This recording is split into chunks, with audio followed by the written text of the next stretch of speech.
Mirador. Ici, nous dévoilons l'envers de la tapisserie. Mirador, l'instant vérité sur la gouvernance, sur comment chaque franc du contribuable guinéen est dépensé. Mirador, tout sur les dessous des cartes politiques sous les tropiques en Guinée. Aboubacar Diallo. Bien, Talibé, donc on va rouvrir cette boîte à Pandore. C'est cet acte du colonel qui fait polémique, hein, la rebaptisation de l'aéroport. Oui, d'autant que le Premier ministre... Beaucoup de mécontents. D'autant que le Premier ministre, à Printemps, a failli, ou en tout cas, pourrait encore perdre son poste si jamais la colère et la frustration ne retombaient pas sur le colonel, puisque on s'est fait écho ici vendredi de l'état d'âme du Premier ministre Mohamed Beavogui qui nous a confié n'avoir été ni associé, ni consulté et même ni informé ayant appris ce décret au même titre que le citoyen lambda. Ouais. Donc depuis, c'est le charivari total entre les deux palais, disons, voisins, le palais Mohamed V où siège le colonel Mamadi Doumbouya et le palais de la Colombe où la journée de vendredi aura été une journée mouvementée, agitée. Certains poussant, apprend-on, le Premier ministre à rendre le tablier au regard de tous les oukases qu'il a subis ces derniers temps. Vous vous rappelez ce communiqué du CNRD, en tout cas, qui est venu démentir un pan du communiqué final du sommet des chefs d'État qui faisait, disons, référence à un engagement du gouvernement de mettre en place le CNT avant le 31 décembre, donc en cours. Et donc, cette rebaptisation, parce qu'on nous a finalement sorti ce terme-là pour parler donc du nom que porte désormais l'aéroport de Conakry. Est-ce qu'il existe ce terme? Oui, j'ai tapé, oui, mais franchement, j'ai consulté, rebaptisation, ça n'existe pas. J'ai consulté oui, bien sûr. 2-3 dictionnaires, je ne vois pas. On s'y fait. Hein, voilà, mais en 2 jours, ça s'est popularisé. Bien sûr. Donc, rebaptisation entre griffes de l'aéroport. Rénomination. Voilà, rebaptisation. Parce que j'ai cherché, étant puriste comme toi, j'ai pas vu. Donc j'y perds mon latin, mais pour faire dans le langage populaire désormais, dans la déformation populaire. Dans la déformation populaire, donc la rebaptisation entre griffes de l'aéroport donc ne passe pas chez le Premier ministre. Ouais. Alors aujourd'hui la question qu'on se pose, parce que il faut quand même faire une certaine analyse des propos du Premier ministre, parce que moi on ne me convaincra pas que le Premier ministre est un anti-Sékou Touré. Je voudrais bien l'entendre lui-même le dire.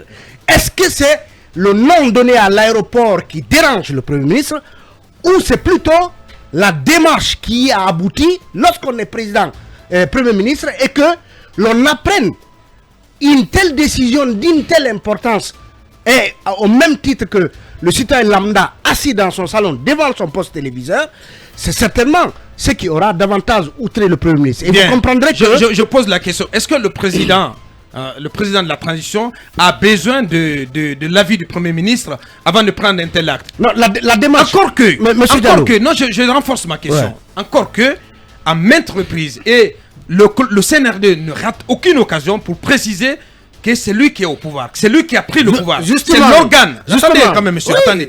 Je pose la question, mais ne souffre de m'entendre. Allez-y. Le CNRD à maintes reprises dit à qui veut l'entendre, nous sommes le seul organe qui vaille, pas qui vaille, l'organe. Non, attendez. L'organe central de définition et d'orientation de la transition.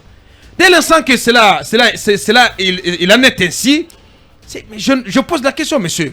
Est-ce que le colonel a-t-il besoin de référer au Premier ministre avant de prendre cette décision, ou de consulter qu'à l'intérieur du CNRD? Vous l'avez dit, référer, consulter et informer. D'accord. Est-ce que au moins le Premier ministre ne mérite pas d'être informé d'une telle décision, d'une telle importance? J'estime qu'au moins il aurait dû être informé par les canaux officiels. Mais pas consulté. Parce que, pas consulté. Non, je le dis. Est-ce que, oui, je suis entièrement d'accord. Deuxièmement, j'appuie ce que vous dites. Oui, je corrobore ce que vous dites, monsieur. Deuxièmement, vous savez, la question mémorielle dans ce pays, c'est disons, c'est une pompe à incandescence. Vous le savez, c'est une raffinerie. Et il suffit d'y mettre une étincelle pour que ça s'enflamme. Une raffinerie. Moi, je pense que, C'est pas possible. personnellement, moi, Talibé Bari, ça ne me dérange pas que l'aéroport s'appelle Ahmed Sékou Touré. Parce que quoi qu'on en dise, Sékou Touré, c'est le premier président de ce pays. Il s'est battu pour l'indépendance de ce pays. Et donc, mais chaque personne a son côté positif et son côté négatif. Donc, c'est ce que Baba Kake a trouvé. La formule qu'il a trouvée, c'est le héros et le tyran concernant Sékou Touré. Donc, quoi qu'il ait fait, quoi qu'il ait été, il est celui-là qui a davantage combattu pour que la Guinée ait son indépendance. Donc, l'aéroport national porte son nom, ça ne me dérange pas. Mais je suis en train de dire que la question mémorielle, c'est une question qui alimente tous les débats, toutes les frustrations. Et ce n'est pas qu'en Guinée. Ce n'est pas qu'en Guinée. Et donc, aujourd'hui, pour revenir au cas du Premier ministre, j'estime que le minimum auquel il avait droit, c'était qu'on l'informe. Si tel est qu'il n'a pas été informé, ça relève du mépris. Parce que ça pose la question, attendez, ça pose la question finalement, j'en termine, justement... Non, vous ne pouvez pas en terminer parce que vous devez parler de l'AVCB, mais aussi de Thierno Moulin. Non, justement, bien. La question, justement, c'est cette propension à dire que c'est moi qui commande, je suis le seul à décider, je n'associe personne, je ne consulte personne. Je pense que l'exercice personnel et personnalisé du pouvoir, le colonel doit pouvoir s'en éloigner. Parce que le pouvoir tue son homme, le pouvoir tue son porteur. Et donc, le CNRD dont vous nous parlez, quels en sont les membres, M. Diallo? Oui, vous nous parlez du CNRD. Quels en sont les membres officiellement? Je dis du contenu. On connaît les membres du gouvernement. La nomenclature du CNRD. Le colonel est en train de nous parler de la difficulté à désigner les membres du CNT. On ne connaît pas les membres. Mais quels sont les membres du CNRD? Je pense que le minimum, on ne me convaincra pas que Béa est un anti-Sékou Touré. Alors, pas du tout. Deuxièmement, Béa a le droit d'être informé au moins qu'une telle décision est prise. Sur ce point, je suis précis. Mais il n'a pas le droit de fragiliser la décision de son grand patron. Oui, parce qu'en agissant de la sorte, il fragilise la décision du colonel. Est-ce que Mohamed, ça vous plairait, en tant qu'adjoint de Talibé Bari à la radio, que je prends une décision concernant votre fonction et que je ne vous informe pas? Non, mais je n'en parlerai pas publiquement. Par les canaux. Je n'en parlerai pas. Non, attendez. Je suis en train de dire que c'est un monsieur certainement qui en a beaucoup subi depuis qu'il est là. Mais il n'en parlera pas sur la place publique. Vous avez vu ce communiqué du CNRD au sujet du CNT. Mais c'est une humiliation. Mohamed Beavogui, peut-être si ce n'est par idée de haute responsabilité, il devait démissionner. Oui, mais attention, attention, Talibé. C'est une raclée qu'on doit administrer. Je vais vous dire la question qui vaille justement autour de cette sortie du CNRD à l'encontre et après les déclarations, les engagements qui ont été pris par le Premier ministre et son ministre des Affaires étrangères à Abuja. La question qui vaille aujourd'hui, c'est de savoir est-ce que cette délégation de la Guinée qui est allée à ce sommet de la CEDEAO a reçu mandat du colonel, du CNRD d'aller tenir de tels engagements. C'est la question. Moi je diversifie les questions. Je croirais difficilement que le colonel ait donné mandat au Premier ministre et à Dr Maurice Sanda d'aller dire que le CNT serait mis en place avant le 31 décembre et se dédire. Affirmatif. Et venir. Qu'est-ce qui est affirmatif? Attention, parce que si le colonel, si le Premier ministre, vous savez très bien ce qui se passe. C'est qu'il a donné. Attendez, je vais vous aider. Jusqu'à la dernière minute de dire que le CNT sera mis avant la fin d'année. C'est le colonel. C'est un jeu de roublardise. Attention. De source diplomatique, il nous a été rapporté que par 2 fois, Mohamed Beavogui aurait appelé le colonel pour lui demander est-ce qu'il peut confirmer que passer le CNT sera mis en place avant la fin du mois. Franchement, je vous demande de corriger cela. Il connaît la vérité. On a des sources. Oui, je suis d'accord. Monsieur Diallo, est-ce que vous savez... Parce que si le Premier ministre... Monsieur Diallo, je n'étais pas des votes la semaine prochaine. La semaine dernière. Ce communiqué, il demande le Premier ministre. Le Premier ministre ne peut pas se permettre de prendre un tel engagement. C'est pas possible. Un homme avisé, connaissant parfois les réactions torrentielles du président de la Donc vous voulez dire que c'est le colonel qui est un homme qui s'est dédoublé. Non, attention. Mais c'est ça, c'est ce que vous voulez dire. Finalement, il y a eu un rétropédalage. Non, c'est ce que vous voulez dire. Deuxièmement, on a mis personnellement, je vais vous dire. Est-ce que personnellement, j'aurais du mal à croire que le colonel peut se dédire comme ça. J'aurais du mal à croire cela. Il y a des gens à l'ombre qui sont en train, en tout cas, de vouloir faire chavirer le président. Bien, on revient pour redémarrer la machine. Mais dans un instant, avant l'intervention de Sayon Dembélé, dans un instant. Par rapport au communiqué du CNRD qui a renvoyé dans les cordes le Premier ministre qui était... Et son ministre des Affaires étrangères. Qui était pourtant porteur de ce message selon lequel le CNT va être mis en place avant le 31 décembre. Qu'est-ce qui s'est passé? Quelle compréhension on pourrait chercher de ce qui s'est passé? Alors, aujourd'hui, moi je me pose la question. Peut-être que tant que cet engagement restait inédit, en tout cas, ne figurait pas dans un texte officiel, peut-être que cela n'aurait pas dérangé le CNRD. Mais la CEDEAO a voulu certainement prendre la Guinée au mot en rappelant, en signalant justement cet engagement pris dans les couloirs diplomatiques par la délégation guinéenne afin de mettre le CNRD devant ses responsabilités par rapport à la suite de la transition. Donc est-ce que, en confiant au Premier ministre, dites-leur que nous allons mettre le CNT, est-ce qu'on s'attendait à ce que cela figure en bonne et due forme dans le communiqué final du sommet des chefs d'État de la CEDEAO? Peut-être que c'est de là qu'est venue la décision de se dissocier de cet engagement-là, parce qu'on ne s'attendait peut-être pas à ce que la CEDEAO en fasse cas de façon aussi manifeste que ça l'a été dans ce communiqué. Moi, c'est entre autres lectures que je pourrais avoir, parce que Mohamed Beavogui sait pertinemment qu'il ne peut pas être porteur d'un tel message si il ne le tient pas du plus haut des responsabilités étatiques de ce pays, bien, sans doute le colonel. Bien. Et moi quand même de la sortie de Thierno Monenembo, oui, et de l'AVCB. Oui, Thierno Monenembo a dit de façon sans doute plus caustique ce que beaucoup d'autres ont dit. On a vu toute cette salve de réaction. Quand il dit que l'acte du colonel est plus illégal que le troisième mandat, mais pire, et que dans un pays normal, il aurait été déchu et foutu en prison. Justement, attendez, ce que je suis en train de dire, c'est que il a su mettre la note à une symphonie plus retentissante que les autres. Ouais, comme vous l'avez dit, plus torrentielle. Plus torrentielle. Ouais. Et donc, lui, à sa façon, il a dit, c'est-à-dire qu'il a non seulement attaqué l'acte, mais l'auteur de l'acte, en estimant... Mais quand il dit qu'il aurait été déchu et foutu en prison, c'est quand même assez grivois. C'est trop grivois de sa part. D'accord, attendez, non, il y a deux pans. Il y a deux pans. La légitimité qu'il dénie au colonel, parce que n'étant pas un président issu des urnes pour se mettre à rebaptiser des lieux publics, il lui dénie cette légitimité. Là-dessus, on est d'accord. Ça rejoint les propos de certains qui estiment que la question mémorielle doit être traitée de façon globale pour que cela fasse l'objet justement d'un travail mûri au sein d'une équipe comme la commission de réconciliation que Alpha a voulu mettre en place. L'autre pan, c'est certes irrévérencieux de dire que d'utiliser le terme foutu en prison. Mais vous le savez, vous avez lu les crapauds brousse, vous avez lu l'œuvre de Thierno Monenembo. Thierno Monenembo ne se sent à l'aise vis-à-vis des gouvernants qu'en faisant dans l'irrévérence. Et ça, je ne cautionne pas le terme, mais je le c'est du Thierno Monenembo. C'est du Thierno Monenembo. Et je laisse l'entière responsabilité de ces propos. Merci. Allez-y, cabinet.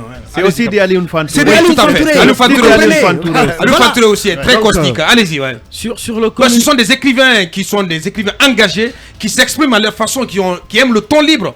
Bien sûr. Mais dans les propos heurtent la sensibilité. Attention, dans les propos fragilisent le tissu social. Non, attention à ce que vous dites. Pas forcément. Ne cautionnez pas les propos de Thierno Monenembo. Je ne Monenembo. cautionne pas. Allez-y. Je me demande s'il y a des procureurs encore dans ce pays. Allez-y. Pour déclencher l'action publique. Allez-y. Alors, vous n'allez pas quand même pousser les gens à déclencher l'action publique contre lui. Pour aller dans le même sens. Commissaire anti-pensée unique, c'est vous qui parlez. Pour aller dans le même sens que Talibé. Oui. Je pense que si la CEDEAO a accepté de mettre dans son communiqué, donc la conférence des chefs d'État a accepté de mettre dans son communiqué qui se félicite du transfèrement d'Alpha Condé. Donc ceci est de son point de vue une avancée. Ce qu'elle espérait, elle a laissé de ce côté pour capter justement l'autre côté qui consistait à dire que les élections vont se faire, le CNT se mettra en place avant la fin de l'année. Sinon, je ne pense pas que le chef d'État soit aussi niais de penser que le transfèrement d'Alpha Condé est une avancée. Ouais. Ils ont laissé, comme on le dit, ils ont lâché du lest en espérant que le CNT sera mis en place. Avant la fin de l'année. Et de sources diplomatiques, de ministres des Affaires étrangères qui étaient présents à Abuja, nous ont dit effectivement que Mamadi et Mohamed Beyavogui a par 2 fois appelé le colonel Mamadi Doumbouya pour lui demander est-ce qu'il devrait confirmer que le CNT sera mis en place avant la fin du mois de décembre. Je ne pense pas que le Mohamed et Maurice Anda se permettront de dire ceci devant les chefs d'État sans qu'il n'ait l'aval. Sans qu'il n'ait reçu mandat. Et ce qui Parce qu'autrement, si ce n'était pas le cas, c'est qu'ils devraient partir. Alors, on devrait les démettre. Exactement. Ouais. Moi, mais si c'est le contraire, comme vous venez de le confirmer, de le dire ici, selon vos sources, là, il y a un problème. Il y a un problème au niveau du CNRD. Moi, j'ai comme l'impression, M. Diallo, qu'il y a un clash entre les civils qui sont dans le gouvernement et les militaires du CNRD. Et c'est pourquoi ce communiqué... Entre le gouvernement et le CNRD. Exactement. Là, ils ne dansent pas sur la même musique. Non, du tout. Ce communiqué n'est pas signé par le colonel. Mais c'est le CNRD. En tout cas, la version écrite qu'on a reçue n'est pas signée du colonel. Non, mais c'est le CNRD. C'est un communiqué du CNRD. Exactement. Oui. Alors même que lorsque le courrier récusant l'envoi de l'émissaire a été lui signé par le colonel Mamadi Doumbouya. Est-ce que ça veut donc dire que ce communiqué est celui des militaires du CNRD? Donc une pression qui aurait été, je mets au conditionnel, une pression qu'on aurait mise sur le colonel pour désavouer le Premier ministre après lui avoir donné l'aval de dire ok, on mettra le CNT en place. Parce que ceci, c'est récurrent dans la gestion de l'État que l'on utilise le ministre, le Premier ministre ou d'autres comme des fusibles après que l'on ait constaté qu'on était en hypotension. Bien. Allez-y, Mamadou Ouri, très rapidement sur cette question de renomination de l'aéroport. Moi, je dois d'emblée dire que tout ce qui arrive maintenant est le signe que nous sommes au-delà de la fameuse période de grâce où il y avait cette idylle entre la populace et le colonel, où tout le monde chantait vive le roi ou vive les nouvelles autorités. Le Messie. Et il faut qu'il sache maintenant qu'il y a des décisions qu'il prendra qui diviseront, qui seront sujettes à, je sais pas, à attaque, à dénonciation. Sauf qu'il ne devra pas plaire à tout le monde. Ces décisions ne devront pas plaire à tout le monde. Et nous sommes dans la période justement chaude maintenant. Il va falloir s'y faire. En ce qui concerne cette affaire de rebaptisation, moi j'ai toujours dit que, écoutez, il faut bien comprendre le sentiment justement des victimes. Je pense que leur porte-parole s'est exprimé ici le vendredi, vu ce qu'ils ont traversé, vécu, et évidemment leurs parents sous le régime Alpha Condé. Talib l'a dit tout à l'heure, l'homme c'est 2 facettes, le positif et le négatif. Moi je dis que l'histoire aussi c'est 2 faces, la face positive et la face négative. Et Sékou Touré dont on parle, et on ne peut pas altérer et le fait qu'il aura incarné le leadership en chef quant à l'obtention, la conquête et l'obtention de l'indépendance de ce pays. Donc que le colonel, dans sa volonté de bien faire, ait voulu, comme il a décidé auparavant, d'aller se recueillir sur les tombes de ceux qu'il a considérés comme des victimes justement de la déviance du même régime. On a cité entre autres l'ancien militaire qui a été enterré du côté de Dubreka, si je ne me trompe, Kamangabi. Quand il a décidé d'aller au stade du 28 septembre pour rendre hommage à ceux qui ont été massacrés sous le régime Alpha Condé, là aussi une autre violence d'État. Quand il a décidé d'aller au cimetière de Bambeto pour se recueillir sur la mémoire de ces jeunes qui ont été massacrés sous un autre régime, violence d'État, là aussi ça fait des frustrés dans leur salon, mais ils ne l'ont pas dit. Donc de la même façon, dans sa volonté de bien faire, il décide de donner le nom de l'aéroport à Sékou Touré, à l'image d'autres pays de la sous-région qui portent les noms des présidents justement de cette époque-là. Je pense que c'est normal d'écouter les victimes, mais il n'est pas à justement nier Donc être dans du nihilisme, comme quoi Sékou Touré se résume à la page noire de son régime. Bien. Maintenant, en ce qui concerne le Premier ministre, lui, et je suis d'accord quand même avec Talibé, que ce n'est pas forcément parce que c'est le nom de Sékou Touré qui a été donné à l'aéroport qu'il est fâché. Mais c'est parce que certainement, il est choqué une deuxième fois qu'on lui inflige une gifle. Après celle d'Abuja, le fait justement que le CNRI ait pris le contre-pied de l'annonce qu'ils ont faite à cette occasion-là, que cette fois-ci une telle décision a été prise. Peut-être pas forcément le consulter, mais tout au moins, peut-être qu'on leur a adressé une petite note à dire, voilà, le président s'adresse à rebaptiser l'aéroport désormais Ahmed Sékou Touré, que vous en soyez informés.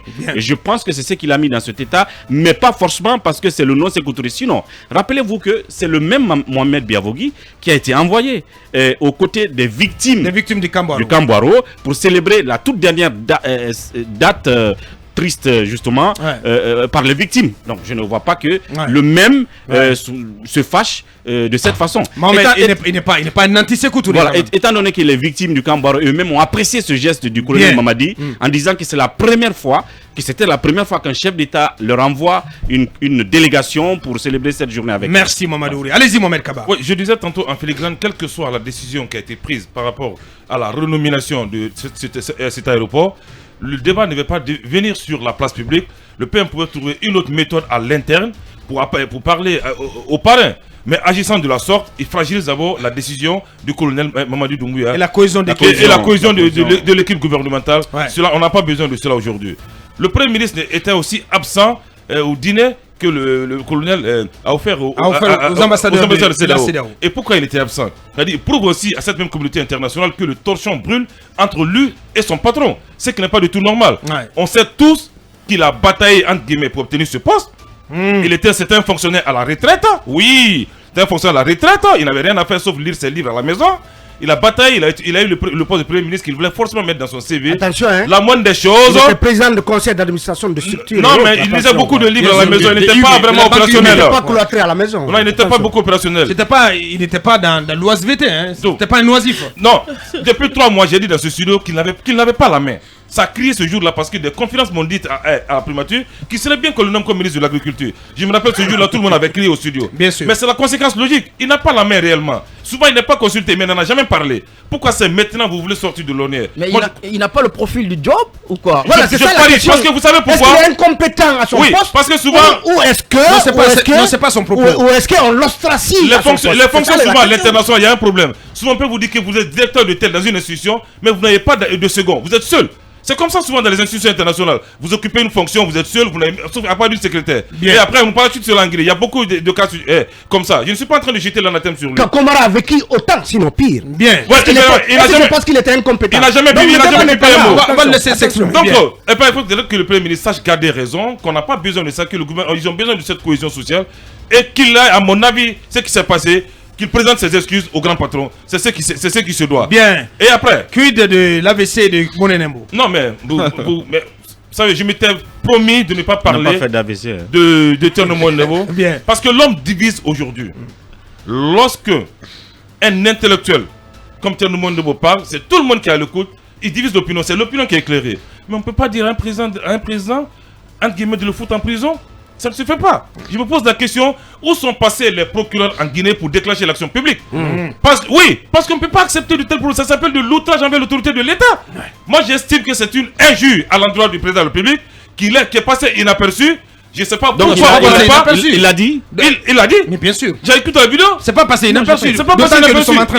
Il faudrait qu'il sache garder raison une bonne fois pour toutes. C'est écrit blanc sur noir. Même ma vie, chacun a été. Moi qui vous parle, mon grand-père, je suis l'une des victimes. J'ai perdu mon grand-père. Je n'utilise jamais mon micro pour parler de cela. Parce que je ne veux pas que ça s'assure. Oui, mais c'est ton droit de ne pas en parler. Oui, le droit des autres d'en parler. Mais d'en parler, mais en heurtant la sensibilité, en fragilisant le tissu social. Avec les mots qui sied. Oui, les mots qui sied. Mais le monsieur, il fragilise le tissu social. Bien, Mohamed. Il est dans une haine qu'on ne comprend plus. Bien. Il faudra qu'il s'arrête et je demande au procureur de déclencher l'action publique à faire. Ce n'est pas vous de demander. Si c'est autant d'Alpha Condé, vous allez voir ce qui se passe. C'est l'impunité. Bien. Mon colonel, montrez-nous aujourd'hui qu'il n'y a pas d'impunité en Guinée.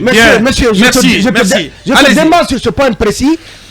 Monemembo a dit autant, sinon pire de Alpha. Alpha ne l'a pas fait arrêter. Attention. Allez-y, Lincoln. On verra. Allez-y, Lincoln. On n'arrête pas comme cela les citoyens. Ah, mais non, mais il a insulté le président. Bien, alors, c'est qu'on peut faire, parce que je vais vous permettre de prendre la parole plus tard.